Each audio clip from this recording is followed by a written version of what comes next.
तो आप सभी का स्वागत है एमडी और पीएचडी स्कॉलर्स। तो आज हम जो आपको पढ़ाने चल रहे हैं कि जो चरक ने चतुर्विंशति पुरुष बताया है और सुश्रुत ने पंचविंशति तत्व वाला पुरुष, तो इन दोनों का समन्वय क्या है और वो क्या हैं, इसके बारे में थोड़ा हम बताएंगे। तो चतुर्विंशति धात्वात्मक पुरुष, तो ये चरक शारीर 1/17 का श्लोक है। पुनश्च धातु भेदेन चतुर्विंशति की स्मृता है मनो दशेन्द्रियण अर्थ प्रकृतिश्चाष्ट धातु की। चरक के अनुसार पुनः धातु भेद से ये चतुर्विंशति पुरुष कहलाता है। यानी कि जो पुरुष को वो डिस्क्राइब कर रहे हैं उसको कह रहे हैं कि पुनः अगर हम वर्णन करना चाहें तो उसे हम कह सकते हैं कि चतुर्विंशति पुरुष। पुनश्च मतलब वो उसको रिपीट कर रहे हैं, उसको दूसरे तरीके से पढ़ा रहे हैं। उन्होंने खुद कहा पुनश्च, तो वो क्या है, कैसे जाना जाता है, तो वो 24 तत्व क्या हैं। तो एक तो मूल प्रकृति है, तो उसे अव्यक्त कहते हैं। उसके अलावा 7 और प्रकृति मिला के अष्ट प्रकृति कहलाता है। तो देखिए जो लास्ट शब्द है प्रकृतिश्चाष्ट धातु की, अष्ट धातु की जो प्रकृति है, तो अव्यक्त, महान, अहंकार और पंच तन्मात्रा। पंच तन्मात्राएं हैं शब्द, स्पर्श, रूप, रस, गंध, और उसके साथ प्रत्येक के साथ तन्मात्रा शब्द लगाइए। तो एक एक महाभूत की एक एक तन्मात्रा है, तो वो पंच तन्मात्राएं और 3 ये मिलाकर के 8 हो जाती हैं।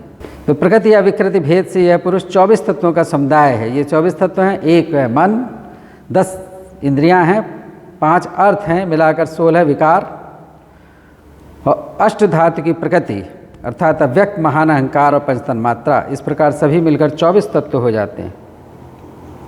और पंचविंशति धात्वात्मक पुरुष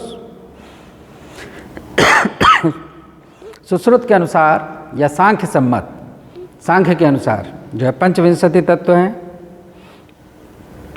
तो सुश्रुत शारीर स्थान पहले अध्याय में जो दूसरा श्लोक है उसमें लिखा है सर्वभूतानां कारणम अकारणम सत्वरजस्तमो लक्षणम अष्टरूप अखिलस्य जगतः संभव हेतुर्व्यक्तम नाम। तो अव्यक्त जो है सुश्रुत के अनुसार, जो पहला जो मूल प्रकृति है उसका वर्णन यहाँ पे क्या है। सुश्रुत शारीर में पहले अध्याय का नाम सर्वभूत चिंता शारीर है। तो उन्होंने जो मूल प्रकृति अव्यक्त है उसके बारे में बताते हुए कहा है कि वो सभी भूतों का मूल कारण है और खुद अकारण है, उसका कोई कारण नहीं है। समझ रहे हैं? तो कारणम अकारणम, तो सभी भूतों का कारण है और खुद अकारण है। और सत्व रजस तम लक्षण, सत्व रज तम लक्षणों से युक्त है। जो अव्यक्त है वो सत्व रज तम लक्षण उसमें हैं। अष्ट रूप अखिलस्य जगत है, तो जो अष्ट रूप प्रकृति है वो उसी में है, उसमें छिपी हुई है, वो अभी व्यक्त हो जाएगी। समझ रहे? तो मूल रूप से वो व्यक्त है, उसी सब ये चीज़ें व्यक्त होनी हैं। तो ये श्लोक है सर्वभूतानां कारणम अकारणम सत्वरजस्तमो लक्षणम अष्टरूप अखिलस्य जगतः संभव हेतुरव्यक्तम नाम। सुश्रुत शारीर 1/2 समस्त भूतों का कारण किंतु स्वयं कारण रहित सत्वरजतम इन तीनों लक्षणों सहित अष्टविध प्रकृति रूप युक्त एवं अखिल जगत की उत्पत्ति का हेतु अव्यक्त है। यह व्यक्ति के गुण बताए, लक्षण बताए, उसके बारे में बताया।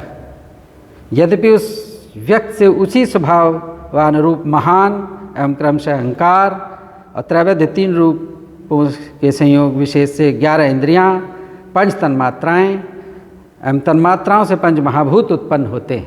ये क्रम है। फिर भी प्रकृति से लेकर पुरुष कार्य कारण से संयुक्त होने पर चेतना देने वाला है। इस प्रकार तत्व 25 माने गए हैं। तो ये 25 तत्वों वाला पुरुष है। उसके लिए सांख्य कारिका का एक श्लोक है, ये सांख्य कारिका 3 पे।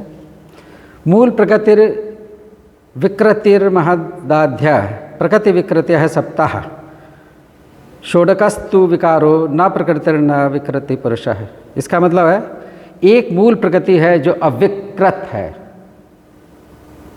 जिसमें विकार नहीं है, वो जो है मूल प्रकृति है। महान, अहंकार और पंच तन्मात्रा, ये 7 प्रकृति और विकृति हैं। समझ रहे हैं? प्रकृति उसे कहते हैं, मूल प्रकृति उसे कहते हैं जो किसी से उत्पन्न नहीं हुआ, स्वयं है और वो दूसरों को उत्पन्न करेगा। स्वयं किसी से उत्पन्न नहीं है, स्वयं तो स्वयं ही है, तो वो मूल प्रकृति है। और मूल प्रकृति से अन्य प्रकृति बनी, तो वो बताई उन्होंने महत और महान भी जिसे कहते हैं, अहंकार एवं पंच तन्मात्राएं, तो ये 7 प्रकृति विकृति हैं। तो ये 11 इंद्रिय और 5 महाभूत, तो षोडश विकार कहलाते हैं। और एक है न जो है प्रकृति है न विकृति है, वह है पुरुष, जिसे आत्मा कहा। तो आगे की वो स्लाइड में आएगा। तथा मूल प्रकृति, अब इसमें यहाँ पढ़ें, जो किसी से उत्पन्न ना हो, किंतु जो कि सृष्टि की उत्पत्ति का मूल कारण है, तो वो मूल प्रकृति है, वो अव्यक्त है, वो एक है। फिर प्रकृति विकृति, जो किसी से उत्पन्न भी हो एवं दूसरे को उत्पन्न करे, जैसे महान, अहंकार और पंच तन्मात्राएं, ये प्रकृति विकृति हैं। ये 7 हैं। और विकृति या विकार, जो किसी से उत्पन्न हो रहे हैं लेकिन आगे नहीं उत्पन्न कर रहे हैं, समझ रहे हैं? तो वो विकार हैं। तो वो 11 इंद्रियां हैं, 5 महाभूत खुले हुए, और एक है, न प्रकृति है न विकृति है, वो एक है पुरुष जो चेतना है। तो सुश्रुत ने इन्हीं उपयुक्त 25 तत्वों को स्वीकार किया है, लेकिन चरक ने जो चतुर्विंशति पुरुष माना है, उसमें और इनमें क्या एक रूपता है, इसके बारे में वर्णन करते हैं। इनका समाधान करते हुए व्याख्याकार चक्रपाणी कहते हैं कि अब ये श्लोक है, तथा अपि प्रकृतिर व्यतिरिक्तम च उदासीनम पुरुषम अव्यक्तत्व साधर्म्याद व्यक्तायाम प्रकृतावेव प्रक्षिप्य अव्यक्त शब्दनीव गृह्णाति तेन चतुर्विंशतिकः पुरुषः इत्यविरुद्धम उदासीनस्य ही सूक्ष्मस्य भेद प्रतिपादनम महान प्रयोजनमिति न कर्तम। चरक 1/17 चक्रपाणी ने कहा। तो यहाँ प्रकृति से भिन्न उदासीन तटस्थ पुरुष को अव्यक्तता की तुल्यता से अव्यक्त प्रकृति के अंतर्गत ही प्रक्षेप करके अव्यक्त शब्द से ही ग्रहण करते हैं। इससे चतुर्विंशति के पुरुष, चतुर्विंशति तत्वात्मक धातु पुरुष कहने का कोई विरोध नहीं है। निश्चय ही उदासीन सूक्ष्म के भेद का कथन यहाँ अधिक प्रयोजन नहीं होने से नहीं किया गया है। मुख्य रूप से बात यह है कि जो चरक का अव्यक्त है उसी में पुरुष है, और जो सांख्य का है उसमें पुरुष अलग से है। पुरुष जो है आत्मा है, तो वो उसी में माना गया है। और जहाँ पंचविंशति है तो उससे अलग करके एक तत्व को अलग मान लिया है, जिसको कहा है कि न प्रकृति न विकृति, और जो कि आत्मा है, तो पुरुष से उसके संज्ञा प्रदान की। तो इस प्रकार चतुर्विंशति और पंचविंशति तत्व जो पुरुष हैं, चतुर्विंशति और पुरुष और पंचविंशति पुरुष में संबंध, सह संबंध को हमने एक्सप्लेन किया। उसमें जो शब्द आए हैं उनकी व्याख्या की। तो मुख्य अंतर एक ही है कि सुश्रुत ने जो है ना प्रकृति ना विकृति कह के पुरुष को अलग से कहा, और चरक ने अव्यक्त में ही उसका समन्वय किया है। तो इस प्रकार से दोनों का एक ही तरीके का वर्णन है, थोड़ा सा अलग है। Thank you all.